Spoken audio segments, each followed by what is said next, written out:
Hey guys, this is Ms. Harris, and today we're going to be talking about the three branches of government. And I'm going to share my screen so you guys can see. Says, today I am learning about the three branches of the United States government and the powers that they hold, so I can better understand and apply it to my life.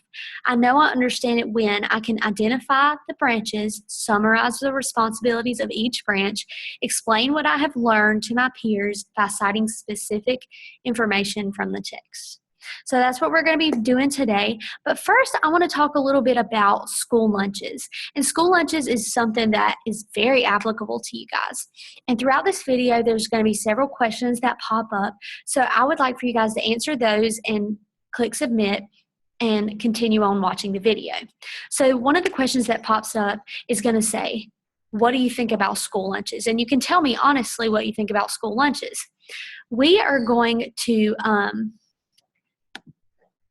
talk about an act that happened in 2010, and it is called the HHFK, Hunger Free Kids Act. And this was big in 2010 when it was first brought about by Michelle Obama. And the goal of this was to have students to have healthier lunch options and things like that. Unfortunately, it didn't come out exactly the way they wanted it to, but the point I'm trying to make here is that Hunger Free Kids Act came from our federal government. And so the federal government and state governments control what you guys eat in your lunches. So I thought you guys would be interested to know that. So diving right in, we are going to talk about this article, and it says the three branches of the U.S. government. Oh, excuse me. Nope. Okay. Excuse me, guys.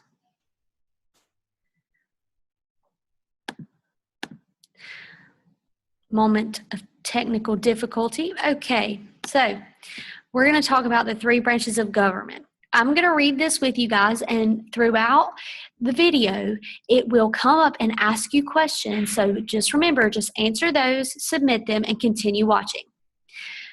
The United States has three branches of government: the executive, the legislative, and the judicial. Each of these branches has a distinct and essential role in the function of the government, and they were established in Articles 1, 2, and 3 of the U.S. Constitution.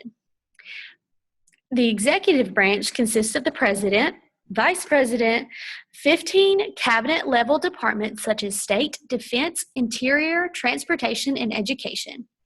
The primary power of this executive branch rests with the president, who chooses his vice president and his cabinet members who head the respective departments. A crucial function of the executive branch is to ensure that laws are carried out and enforced to facilitate such day-to-day responsibilities of the federal government as collecting taxes, safeguarding the homeland, and representing the United States' political and economic interests around the world. Now, those are a lot of big words, so let's stop for just a minute and talk. So, the primary power of the executive branch rests with the president. So, the president is a pretty important person, but he can't do it all by himself. So he has to have his vice president, who he chooses, and his cabinet members, who he also chooses, to help give him advice and help him kind of decide and make decisions about our country. And then what is he responsible for, and what are they responsible for? They facilitate, which means they run, and they make sure everything goes smoothly with day-to-day responsibilities of the laws of this land, and make sure the laws of this land are enforced. And also, our president is our commander-in-chief for the armed forces. So he is the head of all of our armed forces. And then he also represents us in other countries, such as if a diplomat from another country were to come here, they would probably meet with our president. Let's continue. The legislative branch consists of the Senate, the House of Representatives, and the House of Representatives, collectively known as Congress. There are 100 senators. Each state has 2, and the senators go to the Senate. Each state has a different number of representatives that goes to the House of Representatives, with the number determined by the state's population through a process known as apportionment. Apportionment is not something we'll talk about today, but it's just neat to know. At present, there are 435 members of the House. The legislative branch as a whole is charged with passing the nation's laws and allocating funds for running the federal government and providing assistance to the 50 United States. The judicial branch. Okay, well, let's stop right here. So the legislative branch has 2 houses, Senate and House of Representatives, 435 House members and 100 senators, so altogether there are 535. They are in charge of making and passing the laws. Okay, the judicial branch consists of the United States Supreme Court and lower federal courts. Let's see. The Supreme Court's primary function is to hear cases that challenge the constitutionality, big word, constitutionality, of legislation or require interpretation of that legislation. So that's a big sentence, big fancy sentence, just to say that the Supreme Court is there to make sure that Congress and the President are not passing any laws or enforcing any laws that are not constitutional, that are not outlined in our Constitution, that say the Constitution says it's okay. The U.S. Supreme Court has 9 justices who are chosen by the President and confirmed by the Senate. So the judicial branch has a Supreme Court, which is the highest court of our land, has 9 justices chosen by the President, confirmed by the Senate. Once appointed, Supreme Court justices serve until they retire, resign, die, or are impeached. So it's pretty much a life gig. The lower federal courts also decide cases dealing with the constitutionality of laws, as well as cases involving the laws and treaties of the U.S. ambassadors and public ministers, disputes between 2 or more states, admiralty law, also known as the maritime law, and bankruptcy cases.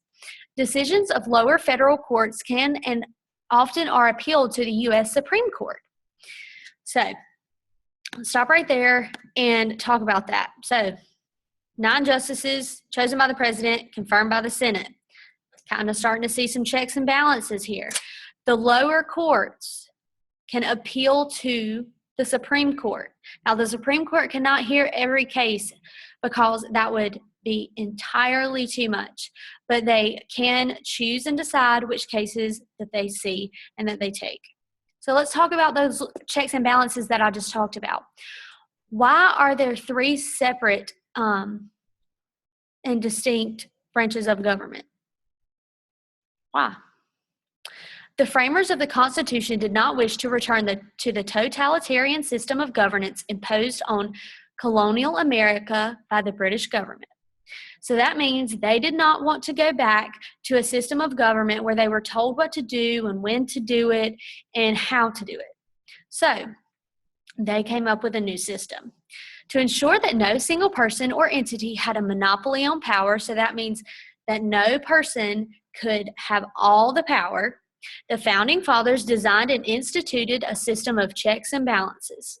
The President's power is checked by the Congress, which can refuse to confirm his appointees, for example, his judges, and has the power to impeach or remove the President. I bet you guys didn't know that. Congress may pass laws, but the President has the power to veto them. Congress, in turn, may override a veto, and the Supreme Court can rule on the constitutionality of any law. But Congress, with approval from 2/3 of the states, may amend the Constitution. So that's a lot of information that I just threw at you guys. But we're going to kind of go through and pick out the important parts and summarize what we've learned, okay? So there are going to be some more questions coming up. So be ready.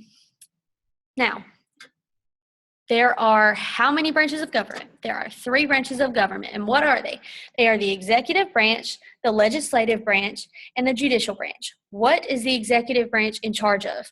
They are in charge of enforcing the laws. They are in charge of enforcing the laws and carrying out day-to-day responsibilities, right? The legislative branch consists of 2 houses, the Senate and the House of Representatives. And the legislative branch is in charge of passing laws and making sure that the president doesn't overstep his bounds, right? The legislative branch, Congress, checks the president. Judicial branch consists of the United States Supreme Court and lower federal courts, right here, first sentence. So the Supreme Court's function is to hear cases that challenge the Constitution, and there are lower courts. We saw down here, the lower courts can appeal if they don't like their verdict, if they don't like the way it was ruled, they can appeal to the Supreme Court. And checks and balances, our last thing down here.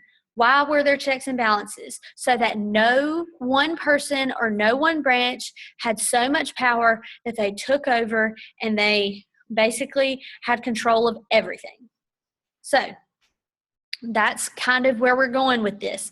We are going to look tomorrow at some different articles, and you each are going to be experts, and you are going to tell Ms. Harris exactly what you've learned through your journals.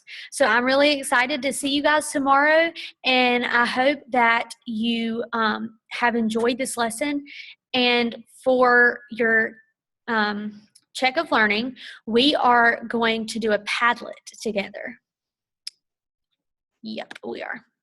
So I will make it available to you in one of the questions. You can copy and paste the link to this Padlet. And it says a collaboration of awesome students with awesome ideas. And you have to answer this question right here, this prompt, and put it on our Padlet before class tomorrow. So I hope you guys have a great evening, and I will see you guys tomorrow. Bye.